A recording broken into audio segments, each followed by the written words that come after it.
ශුද්ධ වූ පාප් වහන්සේ ස්වර්ගස්ත වෙලා කියලා දැන් ඕගොල්ලෝ හැමෝම දන්නවා ඇතිනි.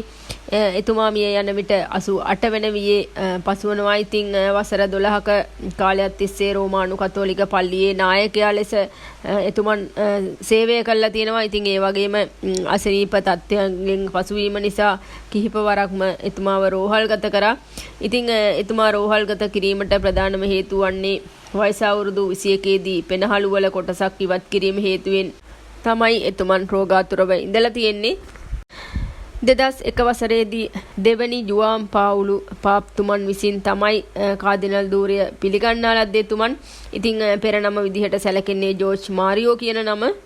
ඉතින් ඒ වගේම එතුමන් උපත ලබා තිබෙන්නේ 1936 වසරේදී දෙසැම්බර් 17 වෙනිදා. ඒ වගේම 2013 වසරේ දෙවනි මාස 28 වෙනිදා තමයි පාප් පදවියට පත් වෙලා තියෙන්නේ. ඉතින් එතුමන් සිය නාමය ලෙස ප්‍රැන්සිස් යන නම තෝරාගෙන තියෙනවා. වතිකානුවේ උන්වහන්සේගේ නිවසේදී තමයි ස්වර්ගස්ත වෙලා තියෙන්නේ. ඉතින් පාස්කු දේව මෙහෙය වෙනුවෙන් ඊයේ දිනේදී රැස්ව සිටින ජනතාවට ආශිර්වාද කිරීමටද උන්වහන්සේ පැමිණ තිබෙනවා. කලකපටන් රෝගාතුරව සිටි උන්වහන්සේ කිතුණු ජනතාව උදෙසා විශාල මෙහෙයක් කරලා තියෙනවා. ඉතින් අපි උන්වහන්සේට මොක්සුව ප්‍රාර්ථනා කරමු.